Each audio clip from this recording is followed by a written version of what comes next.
여러분 안녕하세요. 일상생활 중에 작아서 안 보이는 글씨를 보실 때 어떻게 하시나요? 돋보기 안경을 휴대하시거나 카메라를 켜고 확대해서 보시는데요. 아주 간편하게 스마트폰의 돋보기 기능을 활용할 수 있습니다. 이번 시간은 스마트폰의 돋보기 기능을 비롯하여 스마트폰을 크게 보는 쾌적한 방법을 알아보겠습니다. 우선 스마트폰의 돋보기 기능을 활성화해 보도록 하겠습니다. 톱니바퀴 설정 버튼 누릅니다. 그리고 접근성을 찾아주세요. 접근성 들어갑니다. 그러면 저는 시각 보조라고 나오는데요. 여러분은 시인성 향상이라고 나올 수도 있습니다. 여기를 들어갑니다. 그리고 아래쪽으로 내려가시면 돋보기라고 있죠. 돋보기 들어갑니다. 그러면 돋보기 기능을 활성화시킬 수 있습니다. 돋보기 바로가기 켜볼게요. 그러면 아래쪽에 이렇게 사람 모양이 나오죠. 이게 접근성 버튼인데요. 이 버튼을 누르면 스마트폰이 돋보기로 변신합니다. 그런데 이 접근성 버튼이 구석에 있어서 사용하기가 좀 불편해요. 그래서 다른 버튼을 이용하시는 게 좀 더 편리하게 이용할 수 있습니다. 자, 여기 접근성 버튼 누르기 터치하면 어떤 방법으로 돋보기 기능을 실행할지 여기에 나오게 되는데요. 접근성 버튼 누르기 우측에 보면 또 설정 버튼이 있죠. 자, 이걸 누르세요. 그러면 위치가 나오게 되죠. 자, 내비게이션 바가 현재 설정이 되어 있는데 다른 앱 위에 표시로 바꿔주겠습니다. 그러면 이렇게 돋보기 버튼이 아예 스마트폰에 나오게 됩니다. 자, 뒤로 돌아갈게요. 홈 버튼 누릅니다. 자, 그러면 계속 나와 있죠. 자, 어떤 앱을 실행하셔도 이 버튼은 계속 떠 있습니다. 자, 이렇게 돋보기 버튼이 나와 있으면 이 돋보기 버튼을 눌러줍니다. 그러면 스마트폰 카메라가 켜지면서 돋보기 기능이 활성화가 되게 됩니다. 자, 이런 서류 같은 것들 보시면 깨알 같은 글씨 때문에 시력이 좋으신 분들도 일일이 확인하기가 어렵죠. 자, 이렇게 돋보기 기능을 이용을 하시면 아주 간단하게 확인을 할 수 있습니다. 그리고 아주 깔끔하게 나오게 되죠. 자, 이런 글씨는 정말 작은 글씨인데요. 이런 글씨도 전부 나오게 되고요. 여기는 확대 슬라이드를 이용을 해서 원하는 만큼 더 확대시킬 수도 있습니다. 자, 많이 확대됐네요. 자, 축소하면 더 작게 보이게 되겠죠. 본인이 보기 편한 배율로 확인하실 수 있습니다. 자, 이렇게 해서 보시면 아무리 작은 글자도 간편하게 확인을 할 수 있고요. 이렇게 돋보기 기능을 이용을 하게 되면 접사 카메라로 이용을 할 수도 있습니다. 접사 사진을 찍으면 우리가 평상시에는 볼 수 없었던 그런 사진을 찍을 수 있는데요. 이 돋보기 기능을 이용해서 접사 사진도 찍을 수가 있습니다. 5만원권을 가져와 봤는데요. 이 5만원권을 확대하면 놀라운 접사 세계를 확인할 수 있습니다. 자, 슬라이드를 확대시켜 보도록 할게요. 자, 최고로 한번 확대를 해볼까요? 자, 이렇게 확대를 해주면 이렇게 금액 옆에 잉크가 삐져나온 모습까지 전부 확인할 수가 있죠. 자, 이 옆쪽을 보시면 세부적인 이런 문양까지 전부 확인이 가능합니다. 이 한국은행 총재라고 쓰여져 있는 글씨도 확대해 보니까 글씨가 깔끔하지 않고 이렇게 삐져나온 부분들이 전부 보이네요. 이런 도장 부분도 마찬가지죠. 육안으로는 볼 수 없었던 놀라운 세계도 이렇게 확인을 할 수 있습니다. 그 다음 여기서 사진을 찍을 수가 있죠. 자, 여기 있는 셔터 버튼을 눌러서 이 장면을 찍을 수도 있습니다. 자, 이렇게 간단하게 촬영까지 가능하죠. 자, 그 다음 내려받기 버튼을 누르셔야만 지금 찍은 사진을 저장을 할 수가 있습니다. 자, 그 다음 이렇게 찍은 사진을 다시 또 확대를 할 수 있죠. 자, 우리가 최고로 확대해서 찍었는데요. 이렇게 사진을 확대해서 찍으면 다시 슬라이드가 제일 왼쪽으로 가 있죠. 자, 이 상태에서 오른쪽으로 다시 움직여서 찍은 사진 자체를 다시 확대할 수 있습니다. 물론 더 확대를 하면 약간 흐려지게 되겠죠. 하지만 이렇게 좀 더 확대해서 더 자세히 확인할 수도 있겠습니다. 그 다음은 스마트폰 화면 자체를 크게 시원하게 보는 방법이 되겠습니다. 터치 한 번으로 간편하게 설정하는 방법은 설정 들어가신 다음 디스플레이로 들어갑니다. 그 다음 아래쪽으로 내려가시면 쉬운 사용 모드라고 있죠. 자, 여기로 들어가세요. 여기 있는 쉬운 사용 모드에 체크를 하시게 되면 스마트폰 화면의 배지 사이즈가 약간씩 더 커지게 되고요. 디자인도 단순화돼서 스마트폰 화면이 한눈에 들어오게 됩니다. 복잡하게 여러 가지 조정하기 싫으신 분들은 이 쉬운 사용 모드를 이용을 하시면 터치 한 번으로 간단하게 쾌적한 화면으로 만들 수 있습니다. 쉬운 사용 모드 체크할게요. 자, 그러면 모양이 바뀌었죠? 홈 버튼 누를까요? 자, 그러면 어때요? 아까 보던 화면과는 다르게 아주 큰 화면으로 보이게 되죠? 그리고 홈 화면에 있는 배지들의 레이아웃도 중간에 여유 공간이 많이 생겨서 훨씬 보기 좋습니다. 하지만 이렇게 해주게 되면 기존에 나와 있던 배지들이 전부 없어지게 돼요. 저 같은 경우도 터치해서 다음 화면으로 넘기면 여기에 앱 배지들이 많이 있었는데요. 전부 없어졌죠. 자, 이럴 경우에는 홈 화면 터치해서 위쪽으로 쓸어 올리게 되면 앱수 화면으로 들어오게 되죠. 여기 있는 앱수 화면에서 원하는 앱을 다시 꺼내 놓으시면 되겠습니다. 예를 들어서 네이버 앱을 꺼낼 겁니다. 그러면 네이버 앱 터치하고 기다립니다. 그러면 홈 화면에 추가라고 나오죠. 홈 화면에 추가합니다. 그러면 다시 홈 화면에 꺼내 놓을 수 있죠. 이렇게 쉬운 사용 모드를 이용하실 경우에는 기존에 있던 앱 배지들이 다시 앱수 화면으로 돌아가기 때문에 자주 쓰시던 앱들은 다시 꺼내 놓으셔야 되겠죠. 약간 귀찮긴 하지만 이렇게 해서 한번 정리해 두시면 한눈에 들어오는 홈 화면으로 이용을 할 수 있습니다. 그 다음 쉬운 사용 모드를 이용할 경우에는 상단 부분을 터치해 주시게 되면 이렇게 온도와 날씨가 전체 화면으로 보이게 되죠. 한눈에 날씨를 확인할 수 있습니다. 그리고 쉬운 사용 모드는 기본적으로 구글 검색창이 나오게 되죠. 이런 검색창이 있으면 검색을 할 때 매번 브라우저 열고 들어가서 검색하실 필요 없이 여기서 바로 터치해서 검색을 할 수 있죠. 자, 그 다음 지금 보시면 아시겠지만 키패드가 반전이 됐죠. 쉬운 사용 모드에서는 이 키패드 반전이 기본 설정이 됩니다. 자, 키패드도 이렇게 반전이 되면 한눈에 들어와서 훨씬 보기가 좋죠. 시력이 좋지 않으신 분들이나 연세 드신 분들은 이 쉬운 모드를 이용을 하시면 복잡하게 여러 가지 설정할 필요 없이 한 번에 끝낼 수 있습니다. 자, 다시 설정 들어갈게요. 지금 쉬운 사용 모드죠? 쉬운 사용 모드에 체크된 상태인데 고대비 키보드가 기본으로 체크가 되어 있죠. 고대비 키보드가 필요 없으신 분은 여기서 꺼주시면 됩니다. 그런데 켜주시는 게 훨씬 눈에 잘 띄죠. 자, 그 다음에 길게 누르기 반응 시간도 조절을 할 수 있습니다. 길게 눌렀을 때 반응하는 시간을 짧게는 0.3초부터 길게는 1.5초까지 조절해 줄 수 있고요. 아니면 직접 설정을 해줄 수도 있겠죠. 자, 이런 식으로 쉬운 사용 모드를 이용을 해서 좀 더 쾌적하게 이용을 할 수 있고요. 자, 뒤로 돌아가게 되면 이번에는 글자 크기와 스타일이라고 있죠. 여기에 들어가시게 되면 글씨 크기를 조절을 해줄 수 있습니다. 여기 보면 글자 크기라고 있는데요. 이 글자 크기를 조절을 해서 스마트폰 화면에 보이는 글자들을 전부 크게 바꿔줄 수 있습니다. 자, 글씨가 더 커졌죠? 한눈에 들어오지 않으실 경우에는 이렇게 쉬운 사용 모드를 설정한 상태에서 글씨 크기를 한 번 더 조절을 해주시면 좀 더 큰 화면으로 볼 수가 있어요. 그 다음은 글자 굵기도 지금 굵게 되어 있는 상태죠. 이거는 싫으실 경우에는 끄시면 되겠습니다. 그러면 글자는 커지되 굵기는 그대로 유지가 되겠습니다. 한번 조절을 해보시고요. 본인에게 맞는 설정을 해두시면 그 다음부터 보실 때는 좀 더 스마트폰을 쉽게 사용할 수가 있겠죠. 그 다음은 요즘은 시계를 잘 차고 다니지 않으시죠? 그 이유가 스마트폰 때문에 그런데요. 스마트폰으로 날짜나 시간 확인하시는 분 많으시죠? 자, 그런데 날짜나 시간을 확인을 할 때 항상 잠금 화면에서 보게 됩니다. 그런데 잠금 화면에 시간이나 날짜가 작아서 답답해 하시는 분들 계신데요.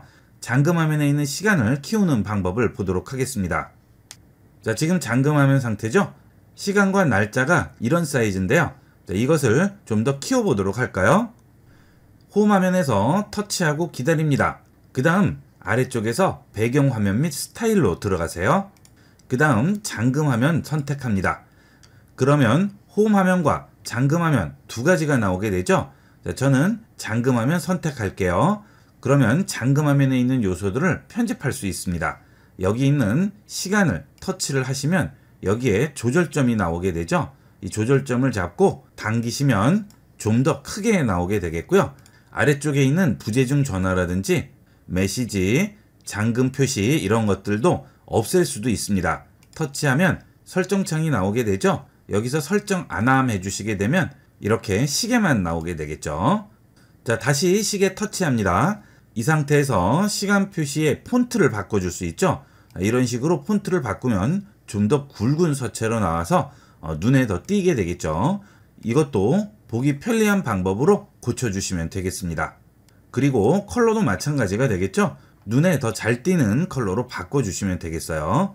자, 그 다음 참고로 말씀드리면 잠금 화면을 풀지 않고도 자주 쓰는 앱이 있을 경우에 바로 실행하게 할 수 있죠. 자, 좌측과 우측에 카카오톡과 카메라 앱이 설정이 되어 있는데요. 이렇게 설정이 되어 있으면 카메라 앱은 잠금을 풀지 않고도 바로 실행할 수 있습니다. 갑자기 순간 포착 같은 것들을 해야 될 경우에 바로 카메라를 꺼내야 되는데 잠금 풀고 카메라 앱 실행시키고 단계가 많죠. 자, 이럴 때 이렇게 카메라 앱을 잠금 화면에 배치시키면 바로 카메라를 실행할 수 있고요. 카톡도 마찬가지죠. 자주 쓰시는 앱들은 이런 식으로 설정을 하실 수 있습니다. 카톡 터치하시면 원하는 앱을 여기서 설정할 수가 있죠. 여기서 원하는 앱 터치해 주시면 그 앱으로 바로 교체가 되게 됩니다. 필요 없으면 앱 없음 해주시면 되겠죠. 하지만 자주 쓰는 앱은 꺼내 놓으시는 게 더 편리하게 이용을 할 수가 있습니다. 완료합니다. 자, 그러면 잠금 화면에 적용이 됐죠. 자, 이제 잠금 화면 상태를 열어보시면 더 큰 시간을 볼 수 있고요. 지금 카톡과 카메라 앱이 보이죠. 자, 카메라 앱 터치해서 당기시면 이렇게 바로 카메라 앱이 실행이 되게 됩니다. 자, 이렇게 해서 이번 시간은 스마트폰을 돋보기로 활용하고 스마트폰 화면을 좀 더 크게 설정해서 편리하고 쾌적하게 이용하는 방법을 알아봤습니다. 이런 기능들은 매번 쓰이는 기능들이니까 잘 설정을 해 놓으시고 편리하게 활용해 보도록 하세요. 갑자기 길이를 재야 할 경우에 어떻게 하시나요? 여러분이 항상 가지고 다니시는 스마트폰에 길이를 잴 수 있는 자 기능이 들어가 있습니다.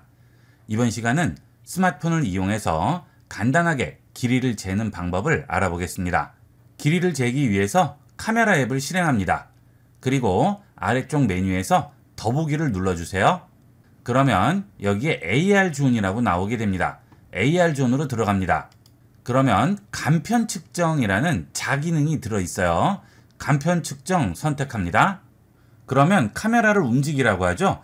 주위 사물을 인식을 해야 자기능을 이용을 할 수 있습니다. 자, 이렇게 자기능을 실행하시게 되면 지금 대상까지의 거리라고 나오죠. 자, 지금 스마트폰과 여기 있는 물체 간의 거리가 29cm라고 하죠. 자, 그 다음에 여기 보시면 동그라미가 나오게 됩니다.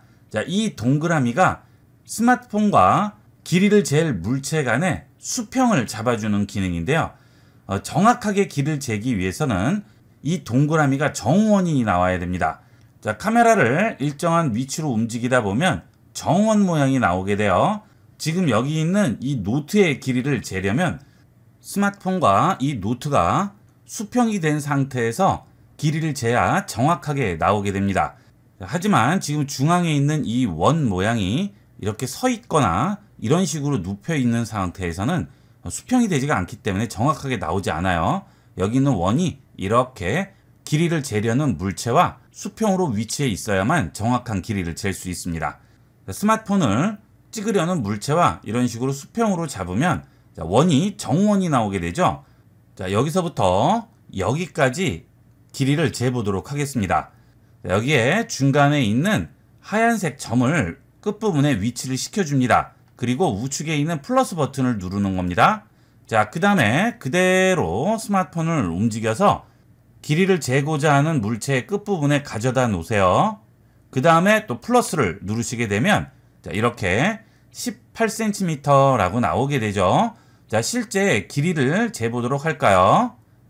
자, 자로 실제 길이를 재보도록 하겠습니다. 자, 이렇게 위치를 시키고 끝부분에 가면 자, 어때요? 정확하게 18cm라고 나오죠. 자, 가끔 이 AR 기능을 이용을 하실 때 길이가 정확하지 않다고 하시는 분들이 계신데요. 그 이유는 여기에 있는 중앙원이 정확하게 정원 상태가 아니기 때문에 이렇게 원이 찌그러진 상태가 되면 제대로 된 길이를 측정할 수가 없습니다. 길이를 재실 때 되도록이면 이렇게 정확한 원 상태가 나오게끔 해서 재시면 정확한 길이를 잴 수 있습니다. 자, 자를 한번 재보도록 할까요? 직접 자를 재게 되면 좀 더 정확하게 확인할 수 있겠죠? 자의 끝부분에 여기 있는 하얀색 동그라미를 위치시키고요. 플러스 버튼 누릅니다.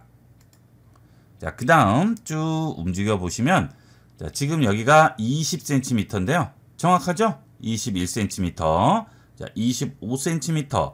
자, 이렇게 스마트폰의 카메라 기능을 이용을 해서 간단하게 길이를 잴 수가 있습니다. 그 다음 스마트폰 우측 상단을 보시게 되면 사람 모양이 나오죠? 자, 이것은 키를 잴 수 있는 기능이 되겠습니다. 이 기능을 이용을 해서 간단하게 키도 잴 수 있어요. 자, 키를 한번 재보도록 할까요? 키를 찍기 위해서 우측 상단에 있는 사람 표시를 눌러줍니다. 그러면 사람 키를 찍을 수 있습니다. 이 버튼이 눌려져 있지 않으면 사람이 입고 있는 옷의 굴곡 때문에 길이가 제대로 나오지가 않아요. 키는 우측 상단 버튼을 꼭 눌러주시고 이용하셔야 되겠습니다. 자, 이제 발 부분에 동그라미 2개가 나오는 상태에서 우측에 플러스 버튼 누릅니다. 그 다음 이렇게 스마트폰을 움직이게 되면 바로 키가 나오게 되죠. 123이라고 나오죠. 사람 키를 잴 경우에는 따로 처음과 끝부분을 찍지 않아도 처음 부분만 찍으면 바로 키를 잴 수가 있습니다. 키는 굉장히 간단하게 잴 수가 있죠. 그 다음은 벽이나 창문 길이를 재야 할 경우가 있죠. 블라인드 같은 것들을 설치해야 된다든지 도배를 해야 된다든지 추운 계절에 이렇게 단열재 같은 것들을 설치할 경우에 길이를 재야 할 경우가 있습니다. 이럴 때도 이 자 기능을 이용하면 간편하게 길이를 잴 수가 있죠. 블라인드 길이를 재보도록 할까요? 블라인드 끝부분에 위치를 시키고 플러스 버튼 누릅니다. 그리고 움직이시게 되면 전체 길이가 151cm라고 나오죠. 이렇게 해서 창문이라든지 벽, 그 외에 사물의 길이를 잴 수가 있습니다. 물론 완전히 정확하지는 않죠. 대충의 길이를 확인할 경우에만 이용하시고 정확한 길이를 잴 때는 자를 이용을 하셔야 되겠죠. 그 다음은 간단하게 선을 그려야 한다든가 또는 짧은 길이를 재야 할 경우에는 스마트폰 엣지에 있는 자 기능을 이용하면 좀 더 편리하게 이용을 할 수 있습니다. 자, 스마트폰에서 엣지를 실행합니다. 그러면 저 같은 경우 지금 자가 나오고 있는데요. 이 자를 이용하게 되면 길이를 잰다든지 또는 짧은 길이를 이렇게 그려야 할 경우 자 용도로 충분하게 이용을 할 수가 있죠. 이 자 기능은 엣지를 열어야만 이용을 할 수 있는데요. 엣지 기능이 나오지 않는 분들은 스마트폰 설정으로 들어가신 다음 디스플레이로 들어갑니다. 그 다음 아래로 내려가시게 되면 엣지 패널이라고 있죠. 이 엣지 패널을 체크해 주시게 되면 이제 이렇게 끌어당겨서 엣지를 이용할 수 있습니다. 이 엣지 패널은 좌측에 있을 수도 있고요. 우측에 있을 수도 있죠. 자, 저 같은 경우 좌측에 위치를 해놨는데요. 이렇게 엣지 패널을 열고 자가 바로 나오지 않을 경우 상단에 있는 점 3개 버튼 누릅니다.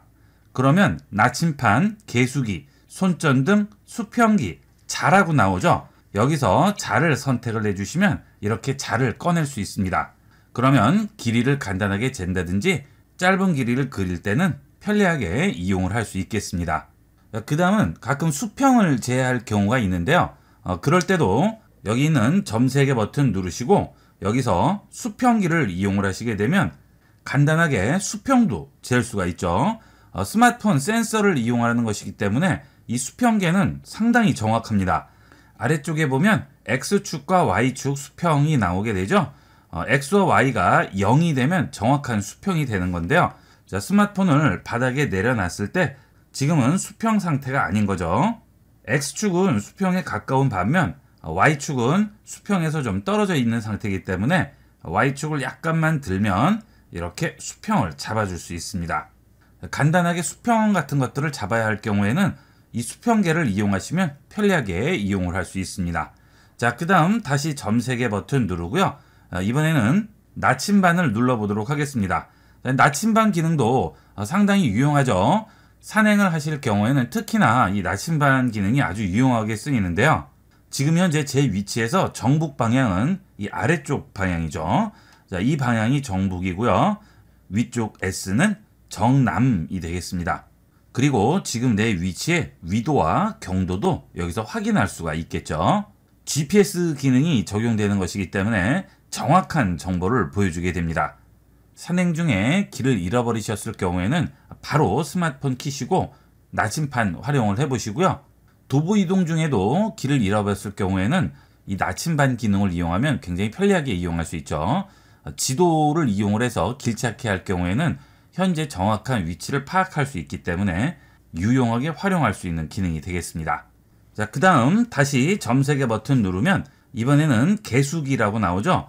자, 이 개수기 기능은 여러분들이 놀이공원 같은 데 가셨을 때 검표원들이 손에 작은 개수기를 들고 지나가는 인원들 숫자를 세게 되는데요. 그 기능과 동일하다고 생각하시면 되겠습니다. 뭔가 숫자를 세야 할 경우 이렇게 개수기 기능을 이용을 해서 좀 더 편리하게 숫자를 셀 수가 있죠. 세야 할 물건이 많을 경우에는 중간에 숫자가 헷갈리는 경우도 있는데 이렇게 개수기 이용하면 아주 편리하게 이용할 수가 있겠습니다. 이렇게 해서 이번 시간은 스마트폰에서 자를 이용하는 기능과 엣지에 있는 여러 가지 측정 도구들에 대해서 알아봤습니다. 일상에서 급하게 이용하실 때 아주 유용하게 사용할 수 있는 기능들이니까 잘 기억을 해 놓으셨다가 많이 활용해 보도록 하세요. 스마트폰의 기본 실전 활용 총정리입니다. 여러분은 기본적인 스마트폰 기능을 제대로 활용하고 계신가요? 이번 시간은 스마트폰의 기본이라고 할 수 있는 알림 설정, 화면 설정, 소리 설정에 대해 알아보겠습니다. 우리가 스마트폰을 이용을 할 때 항상 스마트폰을 보고 있지 않죠? 그렇기 때문에 메시지가 왔다던가 뭔가 알림이 오게 되면 알림 소리가 울리게 됩니다. 자, 그러면 스마트폰을 들고 어떤 알림이 왔는지, 어떤 메시지가 왔는지 확인을 하게 되겠죠? 자, 이 알림을 열기 위해서 상단 부분을 터치해서 아래로 내리면 알림창이 나오게 되죠. 여기에 보시면 여러 가지 알림들이 와 있는데요. 이런 알림들이 많이 올 때는 굉장히 신경 쓰이죠. 그래서 내가 꼭 필요한 알림이 아닌 다른 알림들은 전부 꺼주는 게 좋겠죠. 자, 그 방법은 알림창을 내리신 다음 하단에 알림 설정으로 들어갑니다. 그 다음 필요 없는 알림은 여기서 전부 꺼주는 거죠. 예를 들어서 네이버 사전 같은 데서 오는 알림은 사실 그렇게 필요가 없죠. 자, 이런 것도 꺼주시고요. 그 다음 네이버 지도는 내비게이션을 이용할 때는 필요하지만 알림을 받을 필요까지는 없죠. 자, 이런 것들은 전부 꺼주시는 거죠. 자, 하지만 메시지나 팩스 같은 것들은 알림이 오게 되면 확인을 해야 되기 때문에 되도록이면 켜주는 게 좋겠죠. 그리고 삼성 인터넷이라든지 그 외에 여러분이 설치한 여러 가지 앱들에서 오는 알림들은 이렇게 전부 꺼주시게 되면 매번 울리는 알림 때문에 신경 쓰지 않으셔도 되겠습니다. 카카오톡 같은 경우에는 켜주는 게 좋겠죠. 이 앱 알림에 들어오셔서 필요 없는 알림들은 전부 끄고 이용하도록 하세요. 자, 그 다음은 이렇게 알림이 오게 되면 좌측 상단에 보면 알림 표시가 나오게 되죠. 여기에 여러 가지 아이콘들이 나오게 되는데요. 이 아이콘들이 알림이 온 것을 보여주는 아이콘이 되겠습니다. 그래서 스마트폰 상단을 아래로 쓸어 내린 다음 알림창을 여시고요. 여기서 이미 온 알림을 확인하셨을 경우에는 이렇게 알림들이 열려 있으면 필요 없으니까 지우기 버튼을 눌러서 지워주시는 게 좋겠죠. 알림이 많이 열려 있으면 이것도 내 스마트폰 메모리를 차지하기 때문에 스마트폰 속도에 영향을 줄 수가 있습니다. 이렇게 필요 없는 알림들 전부 열어놓지 마시고요. 지우기를 이용을 해서 알림들 전부 닫아주도록 하세요. 그러면 이렇게 알림이 없어졌죠? 자, 홈 화면에도 알림들 나오지 않습니다. 그 다음은 소리 설정을 보도록 할까요? 자, 설정 들어갑니다. 그 다음 소리 및 진동으로 들어가세요. 그러면 벨 소리나 알림 소리 또는 시스템 소리를 설정할 수 있습니다.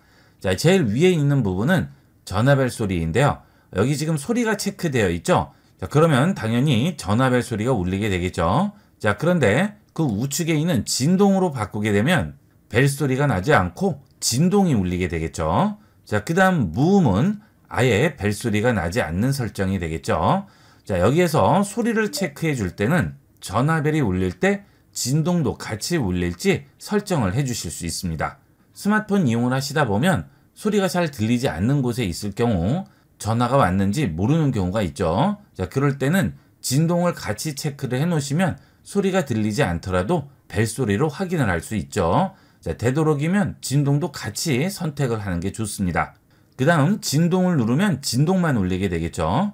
자, 그런데 무음을 선택하게 되면 일정 시간 동안만 무음이 나오도록 설정할 수가 있습니다. 예를 들어서 여러분이 극장을 가셨는데요. 극장에서 영화 보는 동안은 벨소리가 울리면 안 되겠죠. 자, 그럴 경우에는 일정 시간 동안만 무음을 이용하시면 되겠습니다. 1시간이라든지 2시간 여기서 지정을 해서 설정하시면 되겠죠. 지정한 시간이 지나면 다시 소리로 돌아가게 되겠죠. 자, 그 다음은 벨소리 설정이죠. 벨소리는 당연히 내 스마트폰에서 울리는 벨소리가 되겠죠. 자, 벨소리 음량을 여기서 지정을 해줄 수 있고요. 여기 보시면 다양한 벨소리들이 있죠. 이런 벨소리들 이용하시면 되겠고요. 만약 스마트폰에 있는 음악을 벨소리로 지정하고 싶으실 경우에는 여기는 플러스 버튼을 누르시고 스마트폰에 저장된 사운드를 벨소리로 설정할 수가 있습니다. 요즘은 스마트폰에 mp3 음악들 많이 넣어서 다니실 텐데요.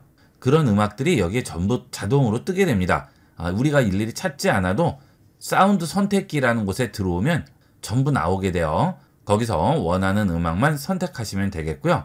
그리고 선택한 하이라이트만 재생도 꼭 체크해 주셔야 되겠죠. 보통 음악이 플레이가 되면 전주 부분은 조용하기 때문에 벨소리의 효과를 볼 수가 없죠. 그래서 여기 있는 하이라이트 재생을 체크해 주시면 전체 음악에서 하이라이트 되는 부분만 벨소리로 자동 재생해 주게 됩니다. 우리가 구역을 따로 설정할 필요가 없죠. 자, 뒤로 돌아갑니다. 자, 그 다음은 알림 소리가 있죠. 알림 소리도 들어가시면 다양한 알림 소리들을 선택할 수가 있습니다. 자, 이 알림 소리는 내가 원하는 음악을 따로 선택할 수는 없고요. 기본 제공되는 알림음만 이용할 수 있습니다. 자, 그 다음에 알림 진동 패턴도 설정할 수가 있죠. 알림이 울릴 때 진동이 너무 약해요 하시는 분들이 계신데 여기서 알림 진동을 설정해 줍니다. 자, 그 다음 알림이 울릴 때는 진동은 필요 없는데 자꾸 알림이 울립니다 하시는 분들은 여기서 진동을 없애주시면 되겠죠. 자, 이렇게 해주면 진동은 울리지 않고 알림만 나오게 되겠습니다. 편리한 대로 이용하도록 하세요. 자, 그 다음 알림이 필요 없을 경우에는 무음을 설정을 해주시면 되겠죠. 자, 이 알림과 벨소리 설정은 스마트폰 우측이나 좌측에 보시면 음량 버튼이 있죠. 그 음량 버튼을 누르시게 되면 이렇게 소리바가 나오게 되고요. 점색의 버튼을 누르시면 좀 더 상세하게 설정할 수 있는 창이 나오게 됩니다. 이 부분이 알림이 되죠. 그 다음 여기는 벨소리가 되겠습니다. 여기서 알림 소리와 벨소리 설정을 또 따로 해줄 수가 있어요. 그 다음 여기에 통화음 크기 조절은 나오지가 않죠. 자, 이 소리 및 진동에도 통화음 크기는 나오지가 않습니다. 자, 다른 곳에서도 전부 나오지 않아요. 자, 그것은 통화할 때만 조절할 수 있습니다. 통화 중에 우측이나 좌측에 있는 벨소리를 키우거나 줄이면 통화음의 크기가 조절이 되게 됩니다. 통화음 크기는 통화 중에 조절하도록 하세요. 그 다음은 진동 세기를 여러 가지 상황에 따라서 조절을 해줄 수 있습니다. 여기에 보시면 진동 세기라고 나오죠. 여기에 들어가시게 되면 전화 울릴 때 진동 세기, 알림일 때 진동 세기, 미디어나 시스템 각각의 경우마다 진동 세기를 어떤 식으로 줄지 여기서 설정을 해줄 수가 있습니다. 자, 그 다음 스마트폰을 책상에 얹어놨을 때 진동이 울리면 갑자기 드드득 하게 되면 깜짝 놀라는 경우가 있죠. 자, 그럴 때는 진동 소리를 재생으로 할 수도 있습니다. 실제 진동이 울리는 게 아니고요. 소리로만 울리게 됩니다. 조용하게 뭔가 일을 하고 있을 때 벨소리 울리는 게 싫을 경우에 진동 소리 재생으로 주시면 벨소리나 알림 소리가 울리지 않고 진동으로 소리가 나게 되겠죠. 이것도 회의하실 때라든지 조용한 장소에서는 아주 유용하게 쓰일 수가 있습니다. 꼭 이용해 보도록 하세요. 자, 그 다음은 음질 및 음향 효과인데요. 연세 드신 분은 특히나 통화할 때 소리가 잘 안 들려서 답답해 하시는 경우가 있습니다. 자, 그럴 경우에는 여기서 음질 최적화를 이용하시면 좀 더 선명한 소리를 들을 수가 있습니다. 음질 최적화 들어가시면 본인 연령대에 맞는 음질을 선택하시면 되는데요. 좀 더 정확하게 하시기 위해서는 최적화된 음질 찾기를 이용을 해서 나에게 맞는 최적화된 음질을 설정하시게 되면 좀 더 쾌적하게 이용을 할 수 있습니다. 3, 40대 이하 분들은 쓰실 필요는 없는데요. 4, 50대 이상 연령대가 되시는 분들은 꼭 최적화된 음질로 이용을 해보도록 하세요. 이 최적화된 음질은 이어폰을 이용해야만 설정할 수가 있습니다. 자, 그 다음은 화면 설정이 되겠습니다. 자, 설정에 들어오셔서 디스플레이로 들어가세요. 그러면 여기 밝기라고 나오죠. 자, 이 밝기를 이용을 해서 스마트폰 밝기를 조절해 줄 수가 있는데요. 여기는 빨간 부분까지 올라가게 되면 배터리 소모량이 많아지게 됩니다. 자, 올려볼게요. 그렇게 되면 전체 바가 빨간색으로 바뀌죠. 자, 이렇게 되면 배터리 소모가 많이 되겠죠. 자, 그 다음 이렇게 너무 밝은 밝기는 눈에도 좋지 않습니다. 되도록이면 적당한 밝기 선 이상은 올려주지 않는 게 좋겠죠. 배터리 소모량도 줄이고 눈에도 부담이 가지 않는 밝기를 찾아서 그 밝기를 지정을 하도록 하세요. 그 다음 밝기 최적화인데요. 자, 이 밝기 최적화를 이용하면 어두운 곳에서는 어둡게, 밝은 데서는 밝게 바뀌게 되는데 오히려 불편한 경우가 많습니다. 많은 분들이 이건 끄고 이용을 하시는데요. 특별한 경우가 아니면 여러분도 끄고 이용을 하시고요. 빠르게 밝기 조절을 할 경우에는 상단을 아래로 터치해서 쓸어내리고 여기 있는 밝기 조절을 이용을 해서 조절을 하시는 게 좀 더 빠르게 조절할 수 있고 편리하게 이용을 할 수가 있겠습니다. 자, 그 다음 새로 생긴 기능인데요. 더 밝게 기능이죠. 자, 보통 스마트폰을 햇빛 아래에서 보면 이 밝기를 아무리 올려도 제대로 보이지가 않습니다. 자, 그럴 때는 밝기를 최대로 올리고 더 밝게 기능을 켜주시게 되면 최대 밝기의 밝기보다 더 밝게 볼 수가 있습니다. 자, 그 대신 배터리 소모량은 아주 많아지게 돼요. 꼭 필요할 때만 이용을 하시면 되겠습니다. 자, 그 다음은 화면 모드가 되겠습니다. 자, 이 화면 모드는 선명한 화면으로 볼지 자연스러운 화면으로 볼지를 설정하는 건데요. 선명한 화면의 경우에는 영화를 본다든지 움직이는 화면을 볼 경우에는 선명한 화면으로 보시면 좀 더 깨끗한 화면을 볼 수가 있죠. 자, 평상시에는 자연스러운 화면으로 주면 눈에 부담이 가지 않고 편안하게 볼 수가 있어요. 그리고 선명한 화면으로 설정을 했을 경우에는 화이트 밸런스를 설정을 할 수가 있죠. 지금 기준이 중간으로 되어 있는데요. 왼쪽으로 움직이게 되면 파란빛이 많이 도는 화면이 나오고요. 오른쪽으로 가게 되면 빨간빛이 많이 돌게 됩니다. 그래서 좀 더 따뜻하게 되죠. 눈의 부담은 따뜻한 색상 쪽이 덜 갑니다. 차가운 색상으로 갈수록 눈의 부담은 더 많이 됩니다. 저도 개인적으로 쓰는 스마트폰은 따뜻한 색상의 중간쯤에 위치해 놓고 이용을 하는데요. 장시간 이용할 경우에는 눈의 피로가 훨씬 덜합니다. 여러분도 그렇게 한번 이용을 해보도록 하세요. 그리고 편안하게 화면 보기라고 있죠. 자, 이것은 블루라이트를 줄이는 거죠. 자기 전에 스마트폰들 많이 이용을 하시는데요. 되도록이면 자기 전에는 편안하게 화면 보기를 이용을 해서 블루라이트를 줄이고 화면을 보시면 수면할 때 많은 도움이 됩니다. 잠자리에 드실 때는 이 편안한 화면 보기 꼭 이용을 하도록 하세요. 이렇게 해서 이번 시간은 스마트폰의 가장 기본 설정이라고 할 수 있는 알림 설정, 소리 설정, 화면 설정에 대해서 알아봤습니다. 스마트폰 이용할 때 가장 직접적으로 접하게 되는 설정들이니까 본인에게 맞는 최적의 설정을 설정해서 이용해 보도록 하세요. 스마트폰의 네이버 앱 실전 활용 총정리입니다. 여러분은 스마트폰 연락처를 간단하게 네이버에서 관리하고 네이버로 백업할 수 있다는 것을 아시나요? 이번 시간은 네이버의 주소록 기능에 대해 자세히 알아보겠습니다. 스마트폰의 연락처는 전화기 앱 실행하면 하단에 있는 연락처 버튼을 눌러서 확인할 수 있죠. 이렇게 연락처가 저장되어 있을 경우 스마트폰을 분실했다던가 또는 다른 스마트폰에 이 연락처를 옮겨야 된다든가 또는 연락처를 추가하거나 관리를 하고자 할 때 전화기 앱의 연락처 기능에서만 이용하시는데요. 요즘은 스마트폰에 이런 주소록이나 연락처를 전부 저장을 해놓기 때문에 스마트폰 초기화라든지 스마트폰이 고장났을 때 연락처가 전부 분실돼서 낭패를 보시는 경우가 많은데요. 그럴 경우를 대비해서 연락처를 백업을 해두시면 안심하고 이용을 할 수 있겠죠. 스마트폰에 있는 이 연락처를 네이버에 백업하는 방법부터 알아보겠습니다. 전화기 앱 실행하시고 연락처 들어오신 다음 우측 상단 점색의 버튼 누르시고 연락처 관리로 들어가세요. 그러면 여기에 연락처 내보내기라고 있죠. 이 연락처 내보내기를 이용을 해서 내 스마트폰에 있는 연락처를 하나의 파일로 묶은 다음 그 파일을 네이버로 전송을 해서 네이버에서 관리할 수 있습니다. 자, 연락처 내보내기 합니다. 자, 지금 모든 연락처가 10개가 저장이 되어 있는데요. 자, 이것을 일단 내장 저장 공간에 저장을 하도록 하겠습니다. 연락처를 내보낼 위치를 선택하라고 하죠. 자, 여기에 내장 저장 공간이 있습니다. 이걸 선택하세요. 그러면 체크 표시가 되죠. 그 다음 아래쪽에 내보내기 버튼을 누르시면 스마트폰에 저장되어 있는 연락처들을 하나의 파일, VCF 파일로 묶어서 스마트폰의 저장 공간에 저장을 하게 됩니다. 확인합니다. 자, 이제 네이버 앱을 실행하시고 이 연락처를 가져오면 됩니다.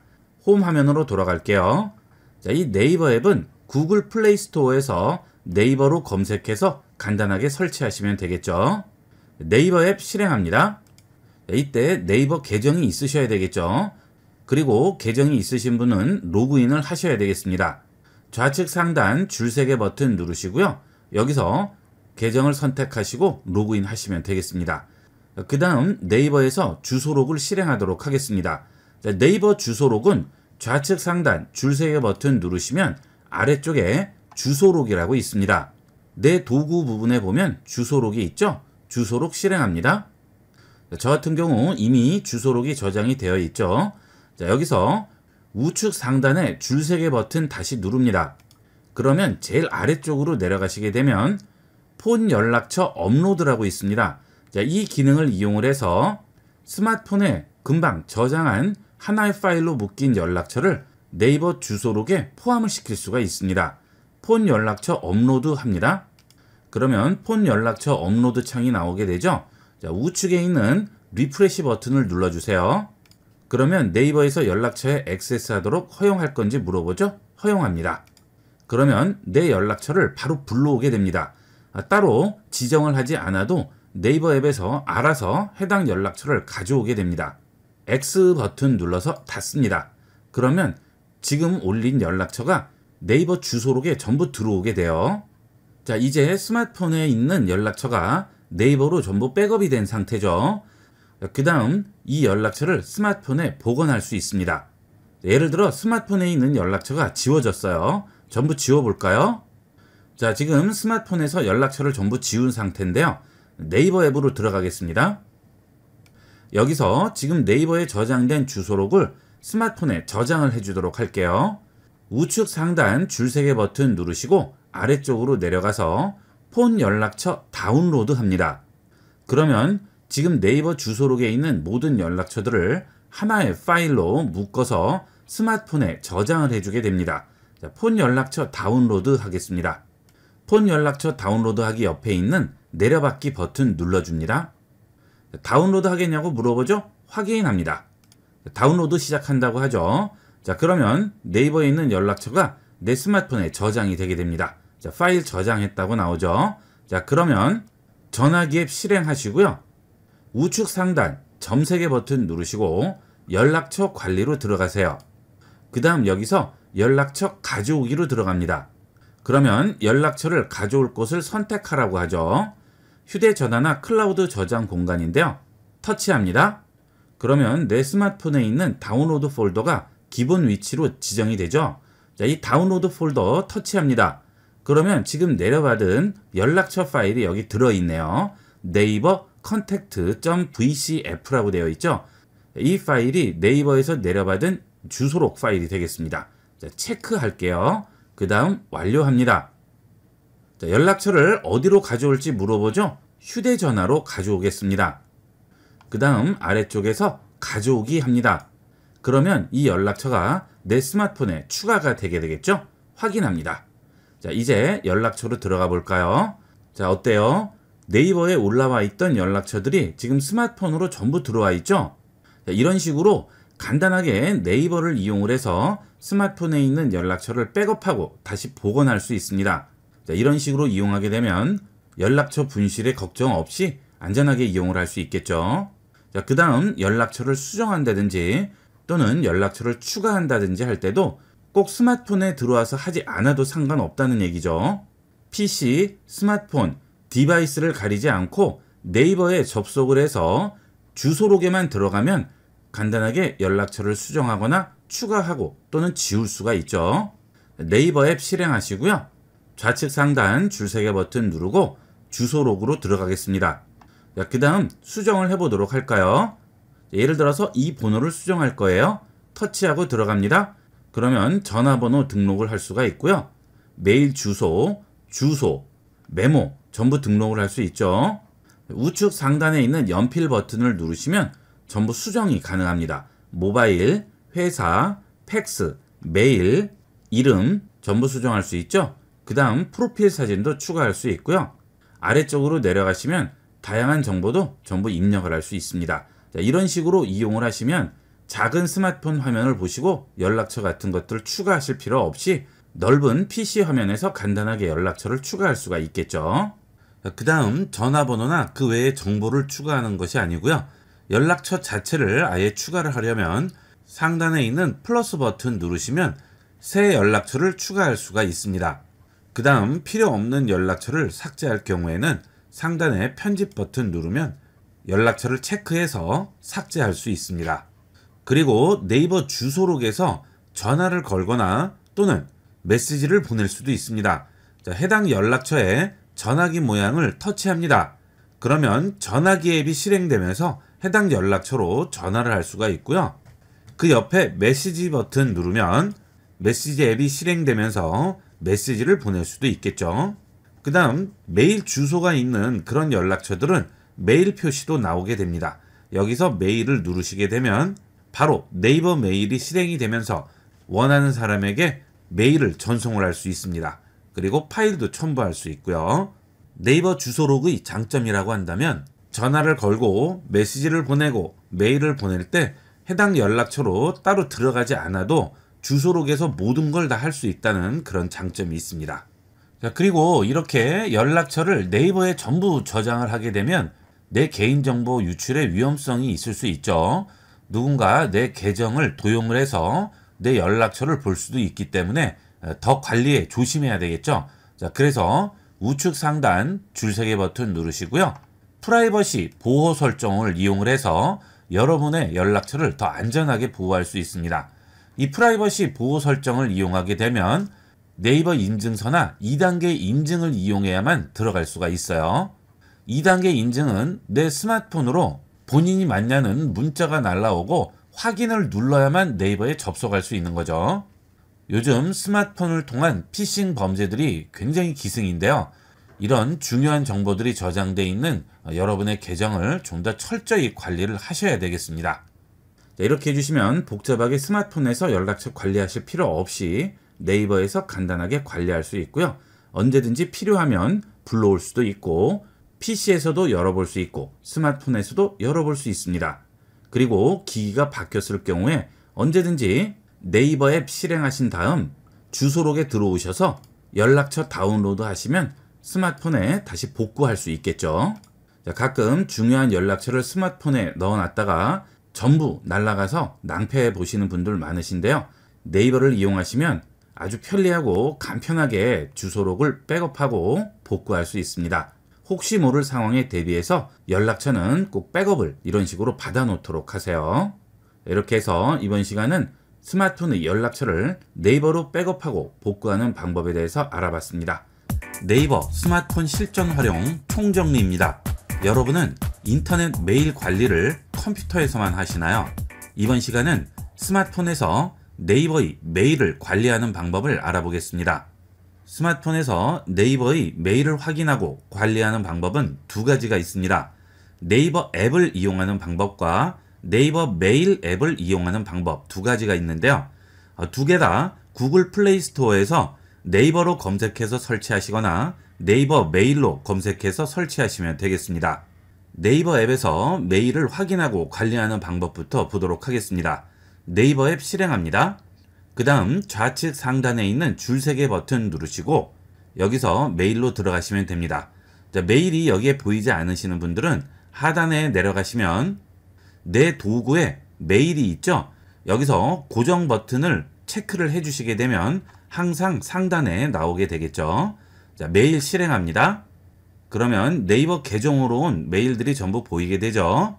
여기서 우측에 있는 초록색 버튼을 누르시고 원하는 사람에게 메일을 작성할 수 있겠죠.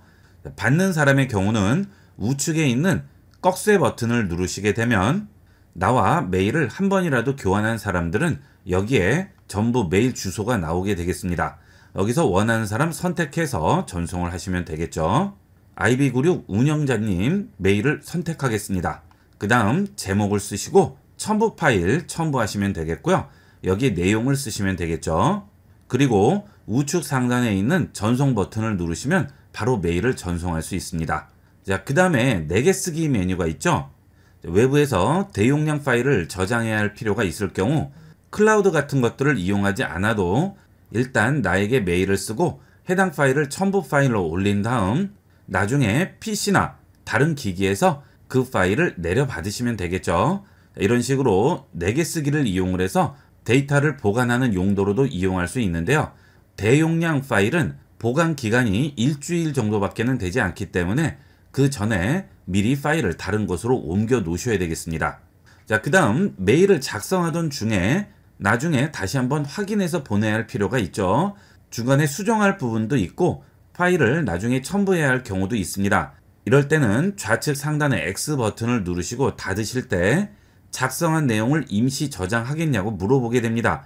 이때 아니요 하지 마시고요. 임시 저장을 해서 해당 파일을 임시로 저장을 해 놓으시게 되면 우측 상단 줄 3개 버튼 누르시고 임시 보관함으로 들어갑니다. 그 다음 이어서 작성할 메일을 선택을 하죠. 그리고 마무리를 한 다음 전송을 하시면 새로 작성할 필요 없이 이어서 작성해서 전송할 수 있습니다. 그 다음 상단 메뉴를 보시면 받은 메일함이 있고 보낸 메일함이 있죠. 여러분들은 받은 메일함만 나올 겁니다. 보낸 메일함이라든지 분류된 메일들을 여기 있는 메뉴에서 바로 들어가시기 위해서는 우측에 있는 플러스 버튼 누르시고요. 여기서 메뉴에 보이게 할 카테고리들을 선택해 주시면 되겠습니다.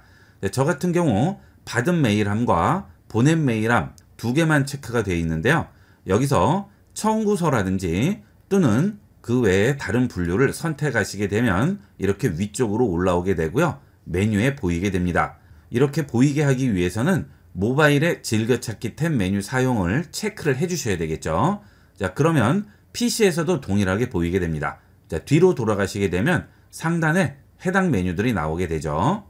자, 청구서함, 어도비, 받은 메일함 이런 식으로 선택해서 바로바로 해당 메일에 접근할 수 있습니다.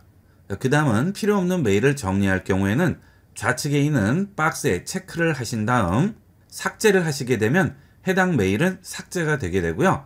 분류된 카테고리로 메일을 이동시킬 경우에는 이동 버튼을 눌러서 원하는 카테고리를 선택하시면 해당 카테고리로 이동이 되게 되겠죠. 그 다음은 여러분 메일함에 들어가 보시면 수백 개에서 수천 개씩 메일이 쌓여 있을 텐데요. 보통 그때그때 정리를 하지 않기 때문에 메일함에 많은 메일들이 들어와 있습니다. 그 중에서 반 이상은 거의가 스팸 메일이죠. 자, 그런 스팸 메일들을 미리 차단을 해 두시면 나중에 메일함 정리하기도 훨씬 편리하겠죠. 자, 자주 오는 스팸 메일들은 이렇게 체크를 하신 다음 상단 메뉴에서 스팸 차단 선택합니다.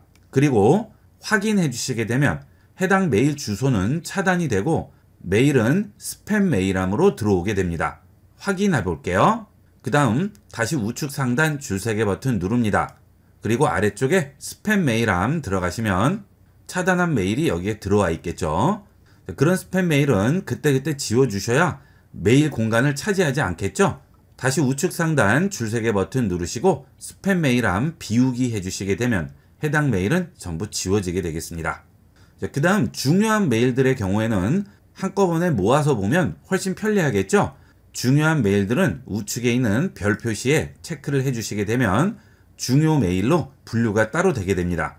상단에 있는 줄 3개 버튼 다시 누르시고 중요 버튼 누르시면 중요 메일만 따로 모아서 확인할 수 있습니다. 자, 이렇게 중요 표시한 메일만 보이게 되겠죠. 필요 없으시면 끄시면 되겠습니다. 자, 그 다음 다시 줄 3개 버튼 누르시고요. 상단에서 안 읽은 버튼 누르시게 되면 읽지 않는 메일만 나오게 되죠. 여기서 필요 없는 메일들 지우거나 읽지 않는 메일 중에 중요한 메일이 있는지 확인하시면 되겠습니다. 그리고 이 상태에서 상단에 있는 검색 버튼을 눌러서 검색어로 메일들을 검색할 수도 있겠죠. 광고 메일을 검색한다든지 또는 검색할 단어를 입력을 해서 검색하시게 되면 관련되는 메일만 모아서 확인을 할 수가 있습니다. 보통 메일함에 메일이 많이 쌓이기 때문에 이런 식으로 검색해서 확인하시면 훨씬 시간을 절약할 수가 있겠죠. 다시 상단 줄세개 버튼 누릅니다. 그리고 톱니바퀴 설정 버튼 누르겠습니다. 그러면 메일을 전송을 할 때 보내는 이름을 어떻게 할지 정할 수가 있죠. 닉네임을 이용할 수도 있고요. 회사명을 쓸 수도 있고 본인 이름을 쓸 수도 있습니다. 여기서 보내는 이름을 터치하시고요. 원하는 이름으로 바꿔서 전송할 수 있습니다. 그 다음은 모바일 서명이 있죠. 사용 안함으로 되어 있는데 들어가 보도록 하겠습니다. 모바일 서명을 체크하시게 되면 내가 원하는 문구를 항상 메일 하단에 노출시킬 수가 있죠. 내가 일일이 쓰지 않아도 항상 내가 보내는 메일 하단에 첨부가 되게 됩니다. 메일을 받는 사람에게 좀 더 신뢰감을 줄 수도 있고 좀 더 체계적인 느낌을 주게 되죠. 이것도 필요하신 분은 이용해 보도록 하세요. 그 다음은 모바일로 메일을 확인할 때 목록에 보이는 글자의 크기를 조정할 수도 있고 목록 더보기에서 스크롤 방식이나 또는 페이지 방식으로 설정할 수 있습니다. 스크롤 방식은 손으로 터치해서 위로 올리면 목록이 계속 나오게 되겠죠. 자, 페이지 방식은 우리가 일반적으로 메일 볼 때처럼 번호를 누르면 그 다음 페이지로 넘어가게 되죠. 많은 양의 메일을 확인할 때는 스크롤 방식이 좀 더 편리하게 이용할 수 있습니다. 그 다음 목록 보기 설정과 이전 다음 메일 보기도 이런 식으로 설정하면 좀 더 편리하게 이용을 할 수 있는데요. 자, 그 아래에 보시게 되면 스마트 메일함이라고 있습니다. 이 스마트 메일함은 내가 일일이 메일을 분류하지 않아도 인공지능이 나에게 온 메일들을 알아서 분류를 해주는 거죠. 스마트 메일함으로 들어갑니다. 그 다음 스마트 메일함 사용 체크하겠습니다. 그러면 프로모션, 청구 결제, SNS, 카페로 알아서 분류를 해주게 되는데요. 프로모션의 경우에는 온라인 커머스나 서비스에서 발송한 메일을 분류해 주는 것이고요. 청구 결제는 청구 결제에 관련된 메일들을 따로 분류를 해줍니다. SNS는 SNS 서비스에서 발송한 메일들만 따로 묶어주는 것이고요. 카페는 카페에서 발송한 단체 메일을 또 묶어주게 되겠죠. 이런 것들을 우리가 일일이 분류하지 않아도 네이버 인공지능에서 알아서 분류를 해주게 됩니다.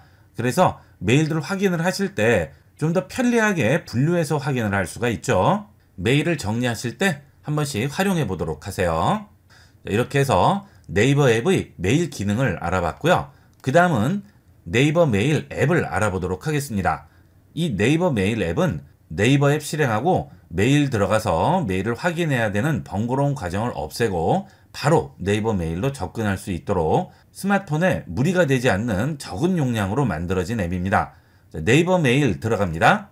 다른 기능은 없고요. 메일에 특화된 기능만 있습니다. 받은 메일함 좌측에 있는 줄세개 버튼 누릅니다. 그러면 앞서 네이버 앱에서 봤던 여러 가지 메뉴들 그대로 나오죠.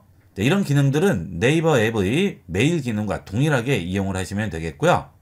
메일 앱으로 들어오게 되면 우측에 녹색 버튼 나오죠. 이걸 눌러서 메일을 작성할 수도 있습니다. 이런 것들은 전부 동일한데요. 우측 상단에 있는 시계 버튼을 누릅니다. 그러면 네이버 메일 앱만 가지고 있는 아주 편리한 기능이 있습니다. 여기 있는 사람별 기능인데요. 이걸 눌러주시게 되면 내 네이버 메일함에 있는 메일들을 동일한 발송인 기준으로 묶어주게 됩니다. 그래서 많은 양의 메일을 확인하고 정리하고 관리를 할 경우에는 아주 편리하게 이용할 수 있는 기능이 되겠습니다. 지금 여기도 보시면 카카오페이, 네이버페이 이런 식으로 메일들을 보낸 사람 기준으로 전부 묶어서 보여주게 되죠. 이렇게 이용하시게 되면 보통 여러분들 메일함을 보시면 메일함 정리를 자주 안 하시는 분들은 1000통 이상씩 들어가 있을 텐데요. 그렇게 많은 메일을 정리할 경우에는 이 기능이 꼭 필요한 기능이 되겠습니다. 간단하게 중복되는 필요 없는 메일은 삭제할 수 있고요. 중요한 메일도 전부 분류해서 확인할 수 있겠습니다. 이 기능은 꼭 한번 이용을 해보도록 하세요. 이렇게 해서 이번 시간은 스마트폰에서 네이버 메일을 확인하고 정리하고 관리하는 방법을 알아봤습니다. 꼭 PC를 이용할 필요 없이 스마트폰에서도 간단하게 메일 관리를 해줄 수 있습니다. 많이 활용해 보세요. 이번 시간은 여기까지 하도록 하겠습니다. 감사합니다. 본 영상을 시청해주신 모든 분께 감사드립니다. 좀 더 체계적으로 컴퓨터 및 모바일 기기 사용법을 배우려면 www.ib96.com, ib컴퓨터교육.com을 추천드립니다. 그리고 저희 채널에 구독과 멤버십 회원으로 가입해주시면 좀 더 좋은 컨텐츠로 보답하겠습니다. 감사합니다.